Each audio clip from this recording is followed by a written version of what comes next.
El tema que hoy nos compete es acerca de Job y la teología del dolor. Voy a hacer un acercamiento a ese tema tan pastoral. Y quiero decir algo para iniciar. La iglesia de nuestro Señor Jesucristo tiene que bregar continuamente con el tema del dolor. Y no solamente la iglesia, sino que quienes hacemos iglesia, incluyendo las instituciones ministeriales como las sociedades bíblicas unidas, hacemos un trabajo de mitigar el dolor, de investigar el dolor y de intervenir también en el dolor. Sabemos que el dolor es inherente al ser humano desde la caída como tal. Inmediatamente las sentencias divinas ya hablan acerca del dolor, de parir con dolor. Y eso ya implica que el dolor comienza a ser parte de la historia y del devenir del ser humano. Quiero comenzar con, bueno, citaré a Job, hablaré de Job, pero quiero citar a Lucas capítulo 8, verso 40 al 56. Hay dos tipos de dolores con los que nuestro Señor Jesucristo va a trabajar, a ministrar en ese momento. Jesucristo pasó a Galilea de nuevo y una multitud lo sigue y Jairo, un hombre principal con nombre propio, se acerca a él y aparece con una solicitud de auxilio para, para suplicarle al Señor que lo mitigue, que cese ese dolor. Pero no es un dolor de Jairo, es el dolor de su hija. Y ese primer dolor es el dolor que nosotros también conocemos y vemos, un dolor que muchas veces está alrededor de las personas que amamos. Una niña de 12 años postrada con una enfermedad fatal. Pero el otro evento de dolor que aparece en esta escena es el dolor propio y es el episodio de una mujer que es anónima en la Sagrada Escritura, con 12 años de tener flujo, y todos sabemos las implicaciones de la sociedad del tiempo de Jesús, lo que representaba la enfermedad de esta mujer. 12 años la niña, 12 años la mujer que padecía el flujo de sangre. Ella, de forma arriesgada y atrevida, toca el manto del Señor y es sanada. Y en el episodio final, la niña es vuelto a la vida, es vuelta a la vida. El dolor entonces puede ser identificado como el que sufrimos propiamente nosotros, pero también el dolor que sufren personas a las cuales nosotros mismos amamos. Y con eso brega nuestro Señor, con eso ministra nuestro Señor, porque las preguntas acerca del dolor tienen que ser naturales, espontáneas, humanas. ¿Por qué ocurren cosas tan terribles como la muerte de un niño con cáncer? ¿Por qué ocurren la destrucción, por ejemplo, de una casa de familia por un tornado que ha hecho estragos en la ciudad? ¿Por qué se da la destrucción de un hospital por un terremoto? Y nosotros tenemos que contemplar desde las narraciones y las narraciones orales del Génesis que la humanidad ha contado esas historias. La oralidad se encargó de mantener vivas esas historias, esas experiencias terribles. Y muchas veces la humanidad no llegó a comprender, ni hemos llegado a comprender por qué se dan los sufrimientos. Hace más de 4000 años, la sociedad comenzó a contar, a poner en esa forma de transmisión oral sus experiencias de dolor, las compiló en lo que hoy nosotros conocemos como literatura o literatura de la sabiduría. En esos libros, en esas experiencias, es que aparece el libro de Job, escrito, perdón, sucedido en una época patriarcal, tal como la época patriarcal de Abraham. Si Abraham es el padre de la fe, también en la oralidad del pueblo de Dios faltaba un complemento, encontrar a un patriarca diferente a Abraham, siendo padre de la fe, ahora un nuevo patriarca, pero un patriarca que sufre y a pesar del sufrimiento se mantiene firme en la confianza de su Dios. Nosotros encontramos, nosotros encontramos aspectos de la vida cotidiana y enseñanzas de este tipo en forma de dichos breves, como por ejemplo los proverbios, pero se dedica a un libro completo que resume el dolor de la humanidad, un libro patriarcal, en un libro completo en donde se narran episodios harto dramáticos. Eso es lo que sucede con la enseñanza en el libro de Job. Aquí hay una historia que continuamente se está recordando de cómo el justo sufre, pero no solamente sufre, sino que se mantiene de pie a pesar de las circunstancias de la vida.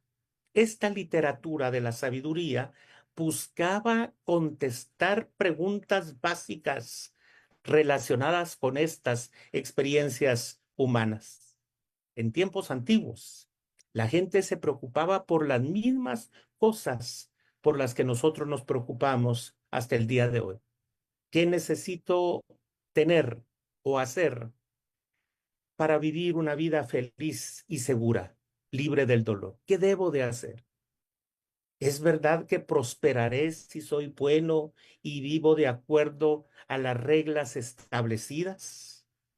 Una de las peculiaridades de la literatura de la sabiduría es que no hay una sola respuesta, ni una fórmula matemática: 2 más 2 es igual a 4. A veces los predicadores o las predicadoras, los maestros, las maestras de la palabra de Dios, no podríamos ser arrogantes de tener respuestas a preguntas humanas tan lacerantes, tan duras, tan difíciles. A través de las generaciones, la gente de fe ha luchado y debatido sobre las posibles respuestas a estas preguntas, y sus respuestas todavía son deficitarias. Nuestros números ante estas respuestas están en un libro del debe y del haber en rojo, porque no tenemos la última respuesta ni la última alternativa para el dolor que sufrimos como humanidad, y no libre de ello la iglesia como tal.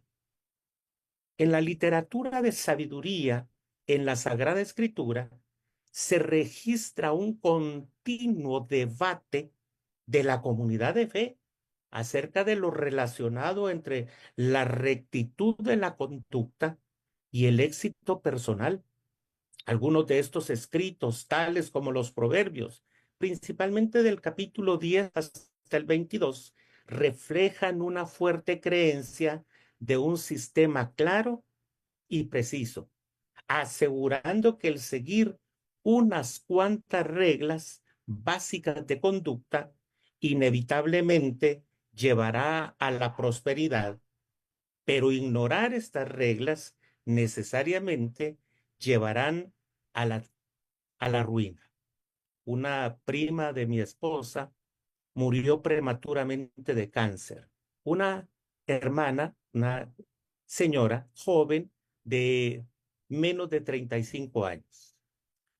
Una madre dedicada con 4 hijos, incluso sus últimos hijos, 2 gemelos, con cáncer en los pulmones, y el diagnóstico era que solamente el 5% de personas que padecían cáncer no se explicaba la razón por la que se habían o la razón por la que había invadido esta enfermedad. El 95% restante eran de personas fumadoras o cercanas a personas fumadoras. Pero esta señorita nació en un hogar cristiano, fue muy devota, entregada totalmente a los pies del Señor, buena esposa, buena madre, buena hija, y me hace una pregunta lacerante, como lacerante pudiera ser la pregunta misma para cada uno de los que son pastores o pastoras. Fernando, yo he sido buena hija y la Biblia dice que una buena hija, un buen hijo tendrá largura de días. ¿Y por qué estoy muriendo de cáncer? Esa pregunta en el libro de los Proverbios nos lleva a pensar y a replantear otras posibles respuestas. Porque otros escritos, como Eclesiastés, rechazan el sistema que aparece en Proverbios. El autor de Eclesiastés argumenta que la experiencia humana nos enseña una lección diferente con frecuencia. Los que tratan de vivir una vida decente sufren, mientras que los que viven una vida egoísta prosperan. Es un poco diferente la postura del autor de Eclesiastés. Y aquí, un hombre llamado Job demostró su fidelidad bajo una dura prueba y fue recompensado. Claro que sí, pero el dolor y el interín entre su enfermedad y su prosperidad final nos marca un proceso degenerativo y un proceso de tiempo largo y difícil de soportar. No sabemos. Las personas que apenas nos acercamos al estudio de las ciencias bíblicas o de la teología, no sabemos si efectivamente Job fue una persona histórica o si fue una figura representativa de cada uno de nosotros en todos nuestros trances, dolores, angustias y sufrimientos. Sin embargo, sí sabemos que el ser humano por naturaleza sufre y sufre dramáticamente. Job también presenta distintos entendimientos de la sabiduría que no está alejada del dolor. Por ejemplo, la sabiduría como disciplina permite que la persona gane verdadera honestidad delante de Dios y del temor del Señor, al ser disciplinada mediante el sufrimiento. Y quiero detenerme con eso en este pensamiento. Las personas disciplinadas, temerosas de Dios, fervientes en cuanto a su ejercicio de espiritualidad, también son disciplinados para que en medio de las tragedias puedan obtener de la gracia soberana de Dios. Y para mí eso suena tajante con lo que estoy afirmando. Pero remito la experiencia de Pablo. Hoy algunos predicadores, maestros, evangelistas dirían que Pablo no sanó por falta de fe. Algunos otros dirían que Pablo no hizo lo suficiente, no ayunó lo suficiente, no se entregó a una vida totalmente dedicada al Señor. Pero creo, y conociendo un poquito a Pablo, creo que todos los que estamos aquí no podríamos decir que Pablo era un hombre dócil. Pablo era un hombre de carácter fuerte. Por eso tenía tantos pleitos y tantas situaciones difíciles con las personas que lo rodeaban. No, Pablo no era una persona de carácter dócil, era terriblemente fuerte en sus criterios y en mantener sus criterios. Mantuvo una lucha con Juan Marcos, se peleó con Pedro, se peleó con varias personas Y yo no me atrevería a preguntarle, Pablo, ¿es cierto que por falta de fe tú no sanaste? Porque la respuesta inmediata de Pablo me va a decir, 3 veces le pedí al Señor que me sanara y su respuesta fue, bástate mi gracia. Para esas personas que abordan de manera injusta e inhumana e insensible el púlpito, Job y Pablo nos pueden dar ciertas enseñanzas de que la sabiduría disciplina, que el dolor disciplina, que el sufrimiento disciplina. Y ese ejemplo para mí está en ese libro fantástico que es un gran libro pastoral. Aún los amigos de Job nos presentan otras perspectivas del dolor, del sufrimiento. Una, por ejemplo, en donde Job mismo dice la idea de que la sabiduría conlleva contrapesar la tradición con la experiencia personal para probar la tradición como tal. ¿Qué quiero decir? Esperanza en medio del dolor que podemos sentir. Otra lección de Job para mí es reconocer que Dios es justo, aun cuando no nos parece su justicia.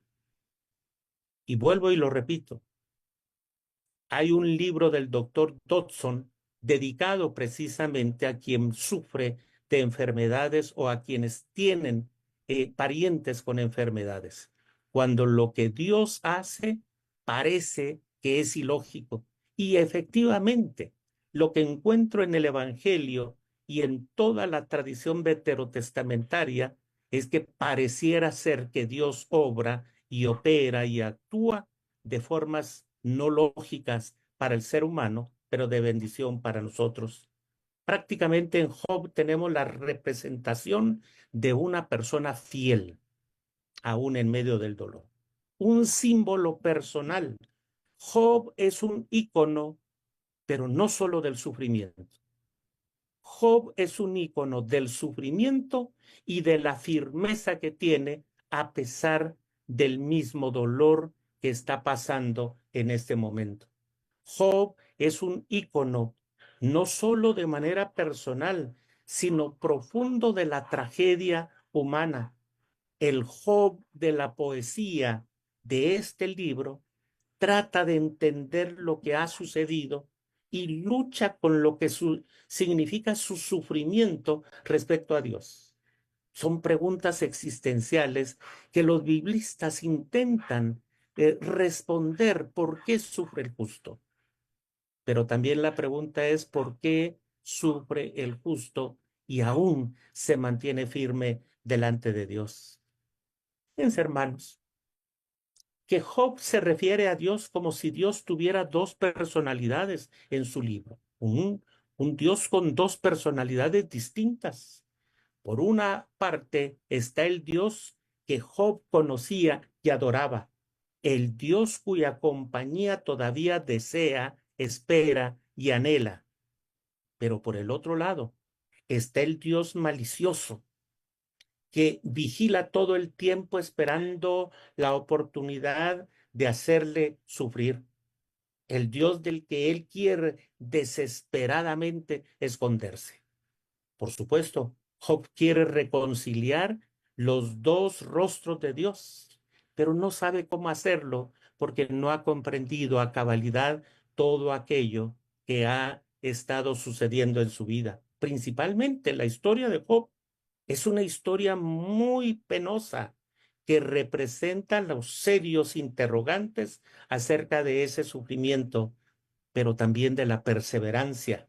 Sin embargo, las lecciones finales del libro de Job son mucho más que eso, porque vale la pena esperar que el final, después de ese encuentro pavoroso con su creador, traiga réditos para Job. Prácticamente, el dolor puede aparecer en el prólogo del libro de nuestra vida, pero hay que leer hasta el final de ese libro, porque en el epílogo encontraremos respuestas fabulosas. No podemos quedarnos en el prólogo, debemos caminar analizar, pensar y soportar hasta llegar al epílogo. Por eso, Job no tiene conclusiones. Job tiene principios, tal como las parábolas nos lo representan.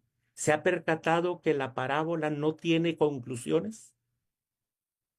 ¿Entró o no entró el hijo mayor a la fiesta que el padre organizó al hijo que se había ido y ha retornado? No sabemos. Le recriminó el gasto que hizo de los bienes que le heredó, no sabemos. Las parábolas no tienen conclusiones y el sufrimiento no tiene conclusiones en ese momento en el libro de Job. Más adelante, en el desarrollo de la revelación, nos da a nosotros que un epílogo es la esperanza. Job es restaurado a una relación con Dios, que es mejor que la que antes no tuvo. Ahora el epílogo es mucho más halagüeño. Aquí hay, sin contestar necesariamente, pero hay esperanza con aquel que se revela en Job. Dios hace una presencia continua en la vida y en el dolor humano y del poder, incluso de la fe, que persiste aún con el que sufre. En este libro de Job encontramos el buen sentido del dolor, la actitud saludable ante el sufrimiento. Es un curso de acción adecuado en lo inevitable del ser humano. Acá mismo hay una enseñanza de perseverancia, porque el libro de Job no solamente es una enseñanza de dolor, sino de perseverancia en medio del dolor, de oportunidad que nos presenta el Dios misericordioso y compasivo, el Dios que no tiene dos rostros, sino uno solo, pero habría que comprender cada una de las fases de la revelación y de la relación de Dios con nosotros como su pueblo.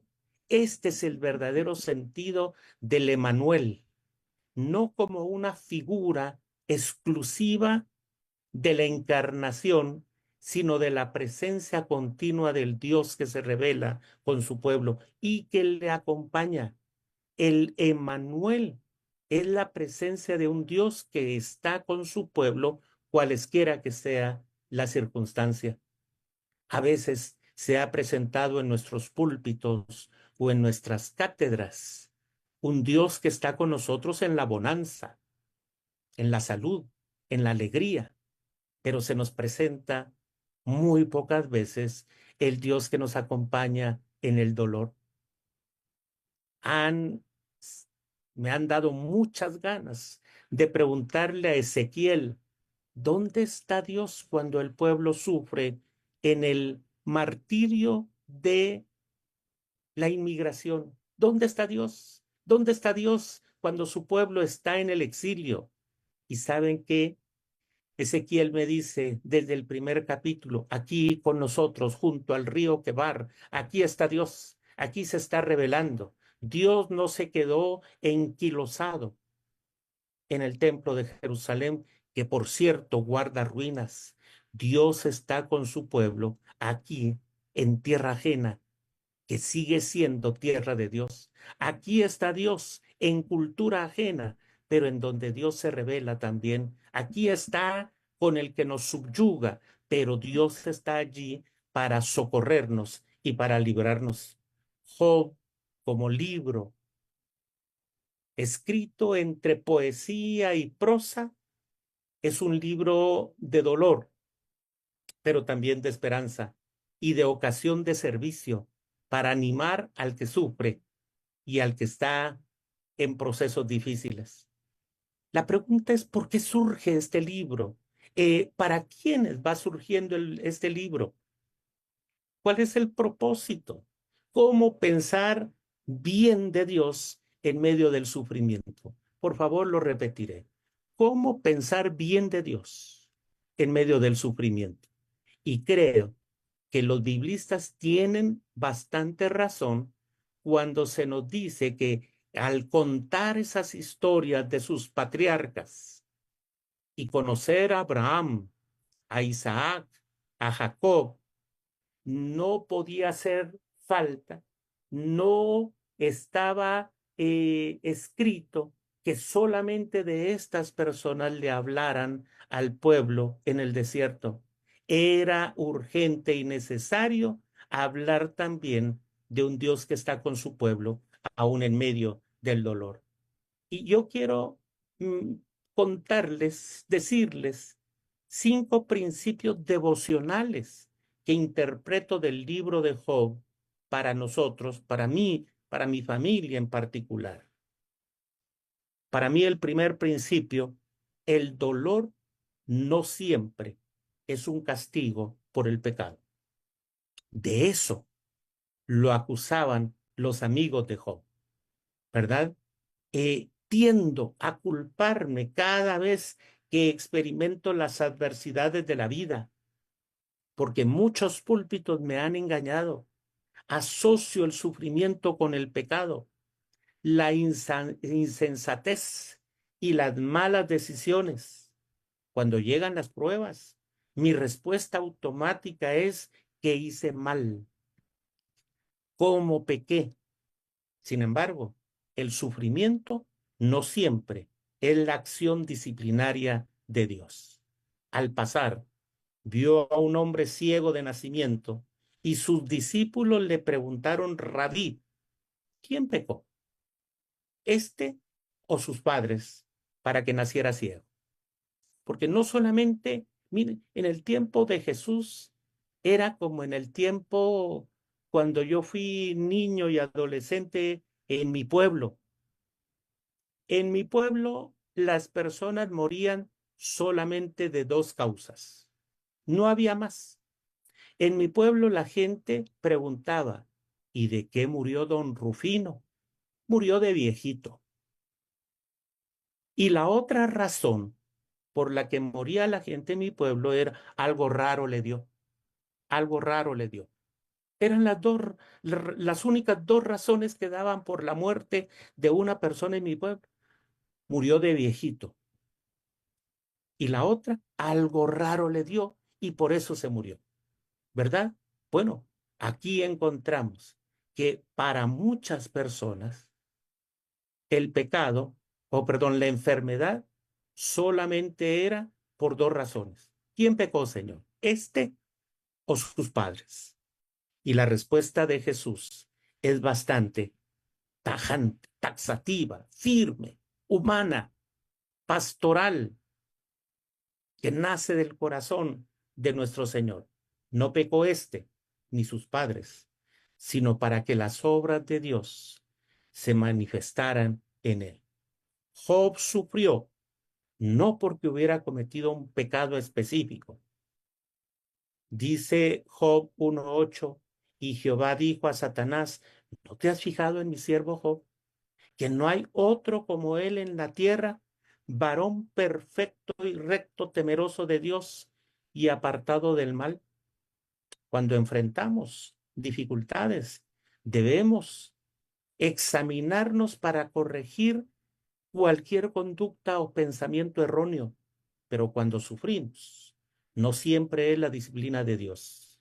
Por lo tanto, cuando otros sufren, no debemos llegar a conclusiones prematuras, injustas o inhumanas al pensar rápidamente que Dios lo está castigando por su pecado. Segundo principio, necesitamos aceptar con calma el sufrimiento de Dios. Job lo perdió casi todo en el mismo tiempo. Los testigos supusieron que su pérdida fue sobrenatural y obra del Dios mismo. Hay 4 relatos sucesivos aquí en el capítulo 1 del libro de Job. Hubo un día en que sus hijos y sus hijas estaban comiendo y bebiendo vino en casa de su hermano mayor. Y llegó un mensajero a Job y le dijo, los bueyes estaban arando y los asnos pastando junto a ellos, y los sabeos cayeron sobre ellos y los tomaron e hirieron a los siervos a filo de espada, y solo yo he escapado para contártelo. Segundo relato, mientras éste aún hablaba, vino otro que dijo, fuego de Dios cayó del cielo y quemó las ovejas y a los pastores y los consumió, y solo yo escapé para contártelo. El tercer relato, mientras éste aún hablaba, vino otro que dijo, los caldeos formaron tres grupos e hicieron una incursión sobre los camellos y los tomaron e hirieron a los criados a filo de espada y solo yo escapé. El cuarto relato, mientras éste aún hablaba, vino otro que dijo, tus hijos y tus hijas estaban comiendo y bebiendo vino en casa de su hermano mayor, y he aquí, un gran viento vino del otro lado del desierto y azotó las cuatro esquinas de la casa y cayó sobre los jóvenes y murieron, y solo yo escapé para contártelo. Creo que uno de los dolores más fuertes es la pérdida de un hijo o de una hija. La enfermedad triste, lacerante sobre nuestros hijos. En noviembre del año 2024, mi hijo mayor, 26 años, no engordaba y comía como evangelista de pueblo, de esos que comen bastante, y no engordaba. Y una tos que duró mucho tiempo. Eh, Pudo ir a una clínica universitaria y comenzó una serie de estudios y de análisis con neumólogos, con internistas, incluso con diabetólogos, y dos enfermedades tenía que partieron mi corazón en ese momento. Diabetes y una enfermedad que creímos que en Guatemala ya estaba erradicada, la tuberculosis. El abuelo de mi esposa murió joven de 48 años de tuberculosis. Y el Hospital Nacional especializado en ese tipo de enfermedades acá en Guatemala no tenía pruebas clínicas para diagnosticar la enfermedad, ni mucho menos la medicina o los tratamientos. Yo estaba muy triste, estaba muy adolorido en mi corazón, sufriendo ante la posible mala noticia que nos pudieran dar de este jovencito, mi hijo mayor. Dios proveyó el tratamiento, un tratamiento largo, 50 días de antibiótico de forma continua y 150 días de antibiótico como un segundo tratamiento, uno tras otro. No se puede tener la medicina en casa, sino que todos los días tenía que ir de lunes a viernes y a administrarse el antibiótico ahí en el centro de salud. Mi corazón estaba partido. Y cuando yo he estudiado Job, digo, mi hijo se salvó, mi hijo está libre de tuberculosis, con una enfermedad controlada, pero no es lo mismo que perder la totalidad de los hijos y de las hijas en un solo día. En un solo día. Job perdió su ganado, sus casas, sus sirvientes. Peor aún, y ese es el dolor que nadie puede comprender, la muerte de sus 10 hijos. Nadie puede prepararse para esta catástrofe. No, no podemos estar preparados. Es la naturaleza del ser humano. No nos preparamos para las tragedias. Entonces Job se levantó, rasgó su manto, se afeitó la cabeza, se postró en tierra y adoró y dijo, desnudo salí del vientre de mi madre, y desnudo volveré. El Señor Dios dio, y el Señor Dios quitó. Sea bendito el nombre del Señor. En todo esto, Job no pecó, ni atribuyó a Dios ningún mal. Eso lo dice, lo reza Job 1:20 al 22. Para finalizar, Dios comprendió que Dios era la fuente de su bendición. Dios tiene el derecho soberano de bendecir a quien quiera. También tiene la autoridad para negar la bendición y afligir a quien Él quiera. No sería soberano si nosotros le quitamos esa parte que no nos gusta y de la cual no estamos preparados. Mi abuelo con mi abuela tuvieron 12 hijos. Y cada vez que alguien de nosotros, sus nietos o aún sus hijos, le recriminaban alguna acción, yo, parte de lo que yo sí me presento en mi currículum, que Josué no mencionó, yo soy hijo, nieto, bisnieto, tataranieto, y no sé qué más sigue, de pastores presbiterianos, de cristianos evangélicos en mi familia. Mi papá, mi abuelo, mi bisabuelo, mi tatarabuelo nacieron en hogares protestantes, presbiterianos, cristianos evangélicos. Y entonces el abuelo era pastor cristiano, el abuelo que había engendrado 12 hijos con mi abuela. Y cuando alguien le quería llamar la atención, fíjate Nelson Samuel, si alguien le quería llamar la atención, le decía, ¿y vos le vas a enseñar a tu tata cómo hacer hijos? Mi papi hizo 3, mi abuelo hizo 12, y tenía razón. ¿Le enseñarás vos a tu tata cómo hacer hijos? Había hecho 12, no 3 como mi papá. Y en ese último episodio, en esos últimos capítulos del libro de Job, es interesante cuando le dice, cíñete los lomos, con autoridad, con preeminencia, con amor, siéntate allí, cíñete los lomos. ¿Dónde estabas tú cuando yo hacía el Orión? ¿Dónde estabas tú cuando yo separaba la tierra del mar? Prácticamente, mi abuelo, creo yo inspirado en Job, en Dios, perdón, en Jehová, pregunta, ¿tú le enseñarás a Dios cómo ser Dios? ¿La iglesia le enseñará a Dios cómo ser Dios? ¿Levantará de forma abusiva, arrogante, prepotente, infame? La iglesia levantará su dedo hacia el cielo y le dirá, te exijo que me sanes, te exijo que hagas milagros, te exijo que sanes en esta noche. ¿Seremos arrogantes? Creo que necesitamos ser como Job, aceptar con calma, someternos a su voluntad soberana.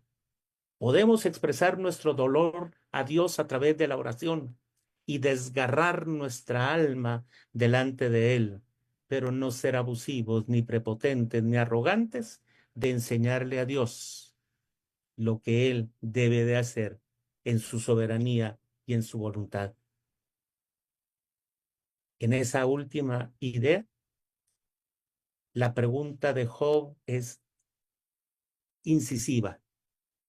¿Recibiremos de Dios el bien y no recibiremos el mal?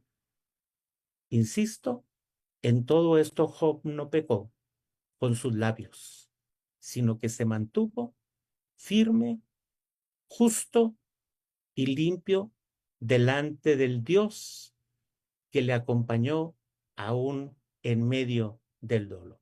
No me da tiempo para mencionar lo que los amigos de Job argumentaron.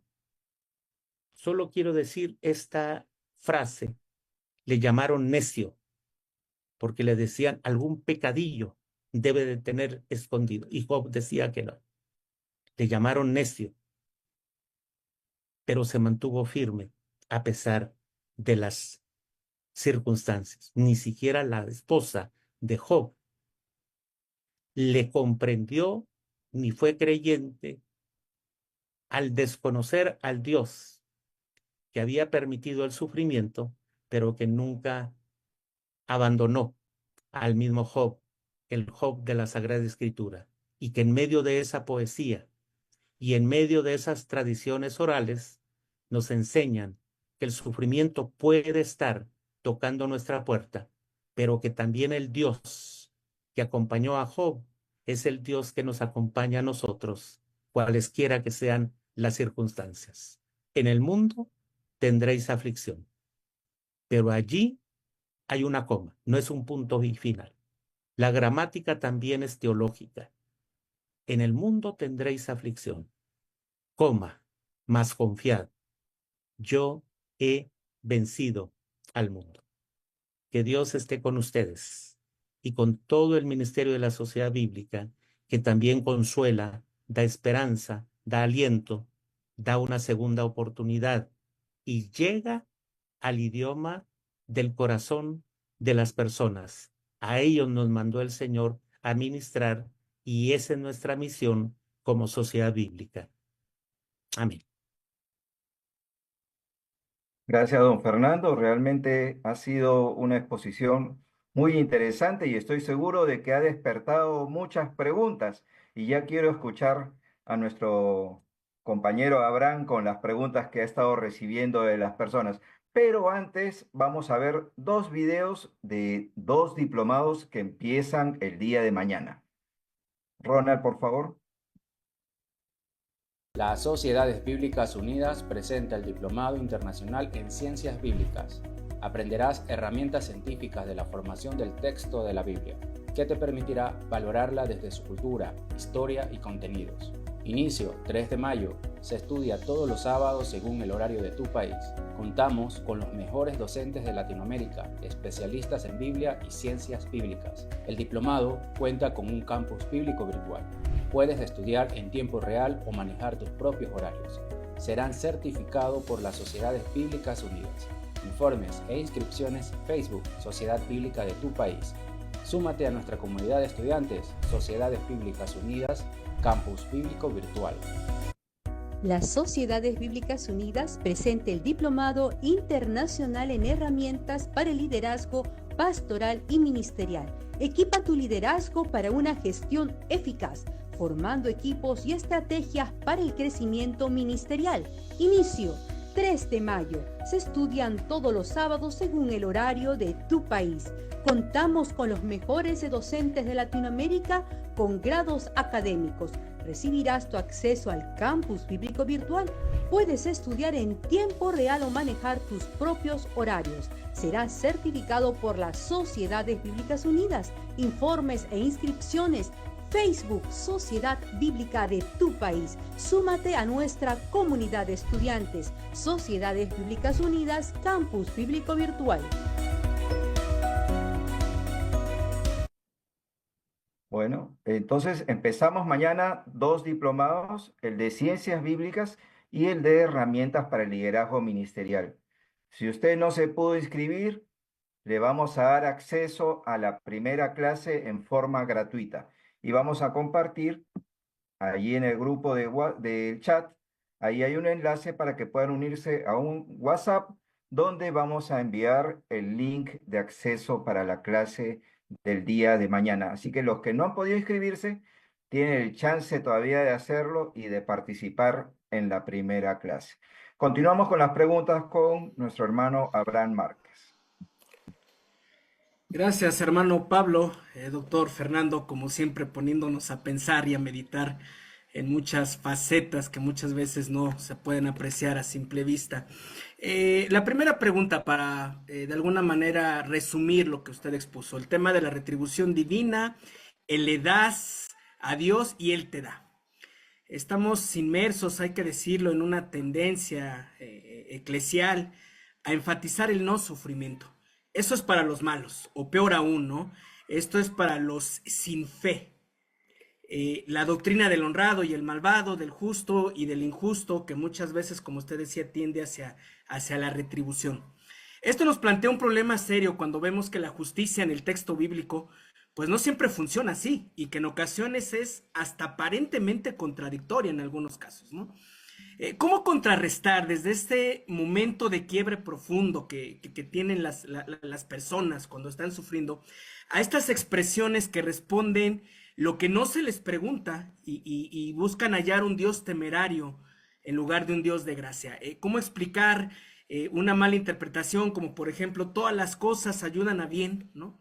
Cuando es más un argumento para sancionar la duda y el dolor que como un medio de gracia en la voluntad divina?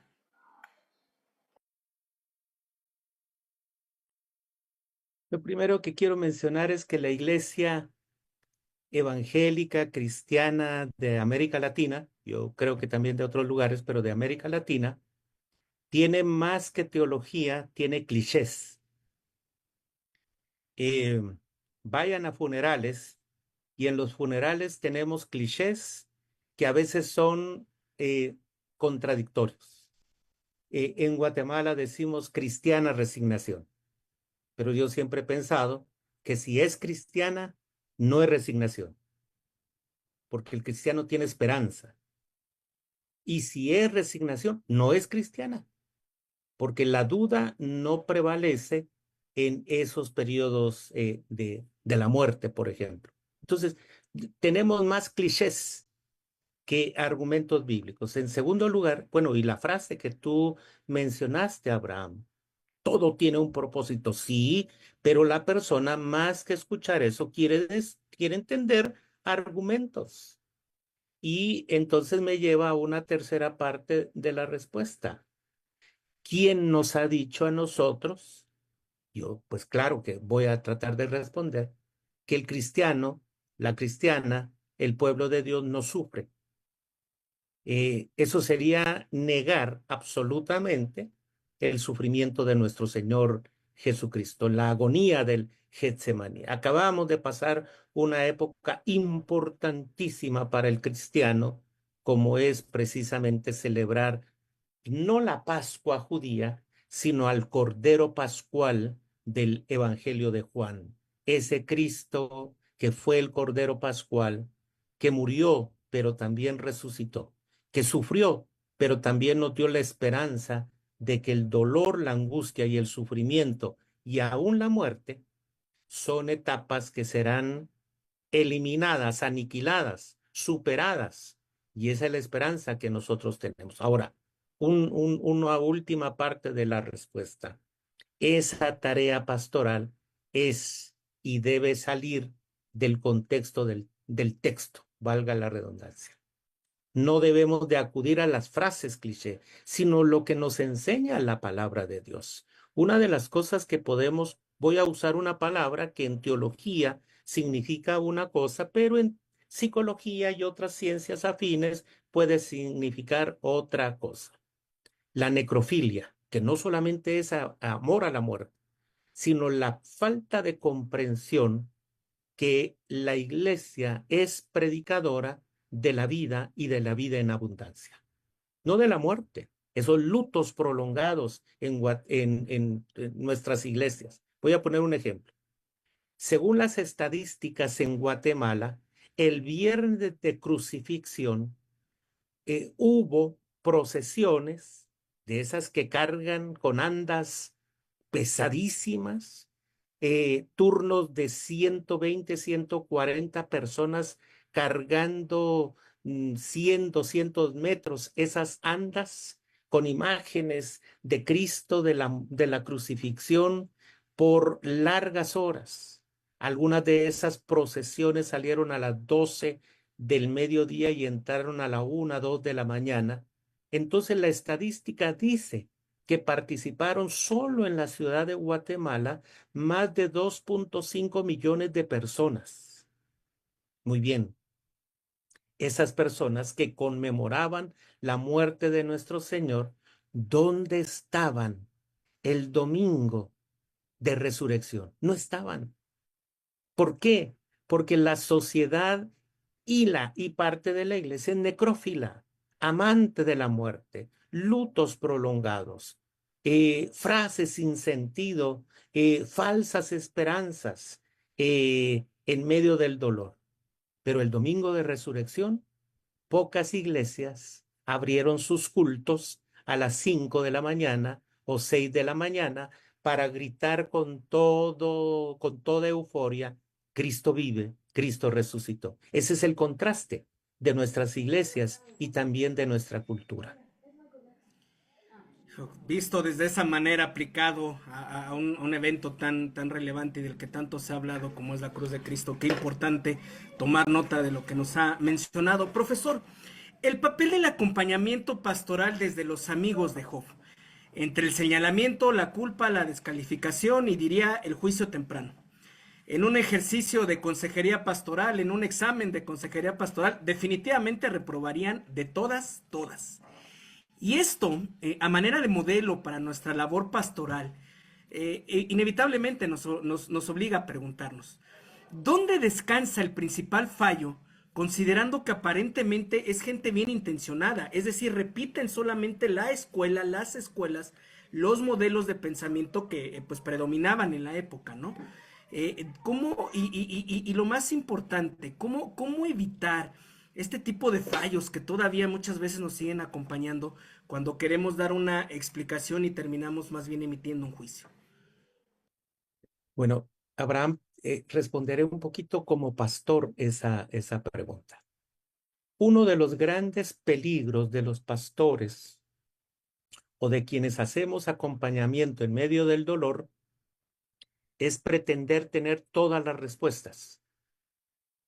Ya uno de mis profesores, Evangelista Vilanova, católico, escribía ciertas frases interesantes. Decía que muchas veces la iglesia, y en este caso los ministros, hacemos preguntas que la gente no pregunta y dejamos de responder las preguntas que la iglesia o que la gente, que la comunidad realmente hace.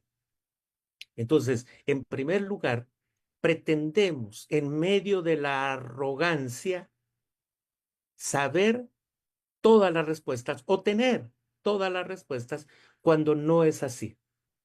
Muchas veces encontramos a Jesús guardando silencio en medio del dolor, pero su presencia era pastoral. Su presencia era empática. Hay un autor bíblico que me encanta como es Ezequiel. En el exilio, en el dolor, este profeta que fue llamado allí en el exilio, que se había preparado para ser sacerdote, recibe en algunos momentos la visita de los ancianos judíos que también están en el exilio. Dinos, palabra de Jehová. Y hay ocasiones en donde el texto nos dice que Ezequiel, sentado frente a estos ancianos, no respondió y se quedó por largo tiempo. Ezequiel, que es un profeta de difícil interpretación, se quedaba por largo tiempo viendo a los ancianos. ¿Y cómo interpretamos ese silencio? Llegaron por palabra del Señor, pero el profeta no recibió palabra de Jehová para decirle a las personas que cuestionaban o argumentaban. Y no podemos dudar que palabra de Jehová venía al profeta Ezequiel. Alguien, como Samuel Pagán mencionó, que hay cerca de 67 veces que Ezequiel dice en su libro, vino a mí palabra de Jehová diciendo. Con todos los profetas hay 378 veces en el texto expresiones de los profetas diciendo, vino a mí palabra de Jehová diciendo, y solo Ezequiel tiene 67 veces, vino a mí palabra de Jehová diciendo. Pero en ese momento que los ancianos preguntaban, él no tenía nada que decir porque Jehová no había enviado su palabra. Muchas veces el silencio y esa parte empática de la presencia es mejor que proferir herejías o cuestiones que no van con el texto bíblico. Una hermana me reclamó en una ocasión, esto posiblemente les da risa, pero la hermana me reclamó, me sacudió los hombros, yo era su pastor, en ese momento no le respondí, pero me preguntó, pastor, ¿por qué se murió mi mamá? Hoy sí le tendría una respuesta, pero la señora que me estaba sacudiendo los hombros tenía 75 años. La mamá tenía 99. A veces los pastores somos muy diplomáticos y en esa ocasión yo no respondí. Pero ahora, no siendo su pastor, si me pregunta, yo le diría, se murió por vieja. O sea, ¿qué otra respuesta quiere? Se murió por vieja. Pero en ese momento, como pastor, no lo dije. ¿Cuántas veces decimos frases muy lindas? Yo te extrañaré, ¿verdad? La canción. O mi papaíto me cuida desde el cielo. Herejía. Es porque el texto no sigue hablando a la iglesia. El texto ha enmudecido por la falta de acercamiento que hacemos a él. Y entonces los clichés, como tú dices, Abraham, perviven aún en el dolor y la angustia. Y frases repetidas, sufres porque pecaste. Estás pagando las consecuencias del pecado. No sabemos cuál es, pero lo más seguro es que tienes pecado sobre ti. Profesor, tocó usted un tema sumamente sensible que tenía que ver con una pregunta que estábamos aquí trabajando y que tiene que ver precisamente con esto, la no respuesta a todo, ¿no? Me venía por ahí a mí la mente el libro este de John Piper, de Hermanos no somos profesionales, donde precisamente habla de su experiencia pastoral ante la no respuesta por los sucesos de las Torres Gemelas, ¿no? Sí. Un tema que no le gusta a muchos ministros, acostumbrados a siempre tener algo que decir, ya lo dijo usted, y que nos lleva a preguntarnos, ¿qué hacer como iglesia, como ministros, cuando la mejor respuesta es la no respuesta? Y más aún, ¿cómo enseñar a nuestra gente a contemplar, a entender, a discernir el llamado silencio de Dios en ese momento de quiebre, en ese momento en el que la gente necesita respuestas? ¿Cómo ofrecer una respuesta pastoral desde la no respuesta que a veces pudiera no haber de parte de Dios? Bueno, voy a volver a hacer la promoción. Muchas veces el ofrecimiento de esos diplomados como el hermano Pablito, yo le digo Pablito porque lo quiero mucho, ¿verdad? Y nuestras experiencias han sido bonitas, pero Pablito nos presenta allí algunas opciones. ¿Por qué razón? Porque la iglesia se ha olvidado del texto. Job llega a decirle, Señor, no tenía dos caras, era una sola. Pero sinceramente, Señor, de oídas te había oído, pero ahora he comprendido que tú eres Dios. Y creo que uno de los grandes problemas de la iglesia ha sido abandonar el texto.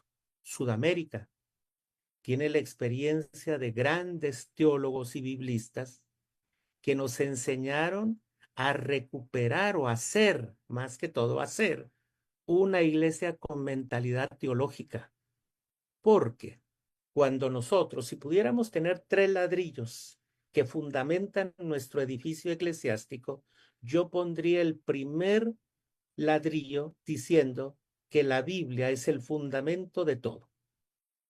Haciendo un acercamiento al texto consciente, pastoral, hermenéuticamente sano y saludable, puedo poner un segundo ladrillo, que en este caso es la teología, de preferencia la teología bíblica. Pero sobre esos 2 grandes ladrillos, la pastoral. ¿Por qué razón? Porque una pastoral no puede ser la iniciativa del ser humano. La pastoral surge de la Biblia y de la tradición teológica a la cual yo me debo. Yo no hago mi pastoral por inercia, ni por moda. Hoy algunos compañeros ministros en Guatemala andaban por los aires orando por Guatemala y tirando un poquito de aceite. Yo digo, qué desperdicio. Andaban ungiendo la tierra de Guatemala.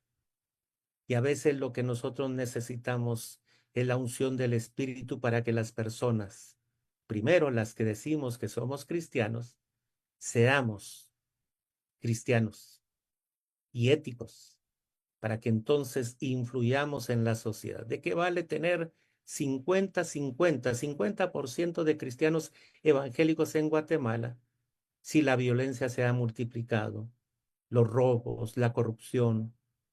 O sea, ¿en dónde está esa presencia? Y eso es lo que se evidencia, Abraham, también en nuestras actitudes hacia al que se duele, al que sufre. Perdió su dinero por tonto. No, es que hubo estafadores, aún dentro de la iglesia, que le quitaron su dinero. Hay que recuperar ese dolor que causa el que un terrateniente le quite su tierra al pobre. Hay que recuperar el mensaje de Miqueas. Decir, miren, señores comerciantes, ustedes falsean las balanzas y le quitan su tierra al pobre. Entonces hay dolores que nosotros tendríamos que evitar y no estigmatizar al que sufre, porque muchas veces nosotros mismos somos quienes provocamos ese dolor y esa angustia. Esa situación sí es pecado, pero no del que sufre, sino del que abusa y del que, teniendo la potestad de mitigar el dolor, no lo hace. Una hermana de una iglesia que yo conozco estaba en un proceso senil y tomó un dinero de su hijo de la casa. El hijo la tenía guardado allí. Y entonces era una fuerte cantidad de dinero. Voy a tratar de dolarizarlo para todos. Eran el equivalente de $10,000. Ella lo tomó en efectivo, con mucho cuidado se fue a la iglesia y se lo dio al pastor. Cuando el hijo se enteró, el hijo, mamá, era para todo su tratamiento médico, pero como el pastor había predicado de traer ese dinero o esos dineros, entonces el hijo inmediatamente fue con el pastor y la mamá y le dijo, pastor, perdónenos, pero mi mamá está en un proceso senil degenerativo y lo que trajo fue el tratamiento médico que ella necesita. Y el pastor dijo, Dios proveyó, ¿cómo puedo entregarles ese dinero? Y se apropió de ese dinero aún con las explicaciones. Ese y miles de casos suceden en nuestras iglesias en Guatemala. Profesor, yo sé que ya el tiempo está muy encima, pero muy brevemente una cuarta pregunta, porque sí es muy recurrente que me llegan observaciones al respecto. Perdón.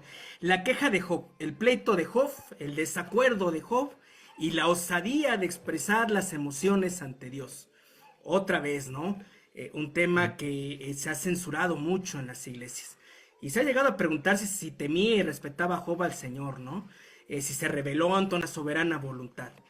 ¿Cómo leer a Job con clave antropológica integral cuando Claro, desde el dolor busca respuestas a través de preguntas llenas de argumentos muy sustentables y que sin embargo, como se muestra al final del libro, no son con la intención de revelarse a la experiencia divina? claro. Bueno, aquí hay un concubinato que no se puede divorciar. No hay que interpretar a Job solamente, sino que hay que hacer una hermenéutica del Dios que dialoga con Job. Primero comenzaré con Dios. Qué maravilloso nuestro Dios, que no se despeina ante los berrinches de su hijo que sufre. No se despeina, no deja de ser Dios. Elimina esa idea medieval de un Dios viejo, con un bastón, neurótico, con la intención de corregirnos y darnos fuerte ante un improperio, una mala expresión, una mala idea, un mal pensamiento que tengamos como hijos delante de él. Me encanta el Dios de Job, porque no es un viejo desvelado el que marca su relación con Job. Y por el otro lado, me encanta Job, porque no se inhibe ante el dolor que está pasando para expresarse con Dios. Creo que es un diálogo eminentemente, como tú lo dijiste, Abraham, antropológico, pero no divorciado de un Dios soberano que tiene la facultad de escuchar, de ser paciente, de no alterarse. No le dan té de nervios para tranquilizarse ante los improperios de su hijo. El sufrimiento y el dolor no están ajenos a Dios. Las actitudes no están ajenas a Dios. Sus reacciones, las de Job, no están ajenas a Dios. Así nos escogió, así nos llamó. No nos llamó para que fuéramos dóciles, sino que nos llamó para que fuéramos humildes. Y yo he tenido gente arriba de mí y abajo de mí en diferentes puestos de trabajo, aún ministeriales, que su docilidad no quiere decir pérdida de su personalidad. Por el contrario, me encanta un diálogo franco, un diálogo abierto entre el que sufre y sabe y reconoce que es hijo y el Dios que ha estado presente, aún permitiendo que su hijo pueda sufrir. Es enriquecedor, pero insisto, Abraham, hay que verlo en conjunto, en un concubinato, no divorciado, no uno que es Dios y el otro que es hijo enfermo, sino que hay que verlo en relación, en un diálogo familiar, padre e hijo, dolor y sanador, el que puede sanar, el que bendecirá y el que está sufriendo y siente y cree y dice que ha perdido la bendición de Dios. Pues muchísimas gracias, profesor. Como siempre, una bendición escucharle. Un abrazo a nombre de toda la confraternidad. Amén. Quisiera cerrar ya para dejarle los anuncios con una frase que me hizo llegar nuestra hermana Salomé ahí al chat y que definitivamente se me hizo muy digna de leer. Ella dijo, no importa nuestras circunstancias, Dios es nuestra esperanza, nuestro refugio y nuestra fortaleza en todo momento. Así como Dios estuvo con Job, Dios está y estará con nosotros todos los días hasta el fin del mundo. Creo que es el resultado de